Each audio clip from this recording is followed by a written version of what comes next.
নওগাঁর সীমান্তে অবৈধভাবে কাঁটাতারের বেড়া নির্মাণের চেষ্টা করেছে ভারতের সীমান্তরক্ষী বাহিনী।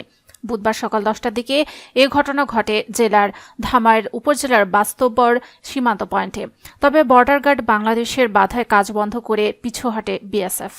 এরপর থেকে সীমান্তবর্তী ওই এলাকায় উত্তেজনা বিরাজ করছে। তবে সন্ধ্যা 6টার দিকে ওই এলাকার পরিস্থিতি শান্ত রয়েছে বলে জানিয়েছেন বিজিপির নওগাঁ 14 পত্নীতলা ব্যাটালিয়নের অধিনায়ক লেফটেন্যান্ট কর্নেল মোহাম্মদ ইকবাল হোসেন। তিনি বলেন, ব্যাটালিয়নের আওতাধীন অন্য সব এলাকায় বেড়া থাকলেও বস্তাবর এলাকায় প্রায় 600 গজের মধ্যে দুই দেশের কোনো বেড়া নেই। সেখানকার 150 গজের মধ্যে কিছু অংশে ভারতের পুকুর ও বাড়িঘর পড়েছে। সকালেও ওই অংশটুকুতে বেড়ার মধ্যে রেখে কাঁটাতার স্থাপনের চেষ্টা করছিল বিএসএফ। আন্তর্জাতিক আইন অনুযায়ী দুই দেশের সীমান্ত পিলার থেকে 150 গজের মধ্যে ফসল চাষ ছাড়াই স্থানীয় কোনো স্থাপনা কিংবা বেড়া নির্মাণ সম্পূর্ণ অবৈধ। তাই বিষয়টি নজরে এলে তাৎক্ষণিকভাবে বাধা দেওয়া হয়। এরপর কাজ বন্ধ রেখে পিছু হটে বিএসএফ।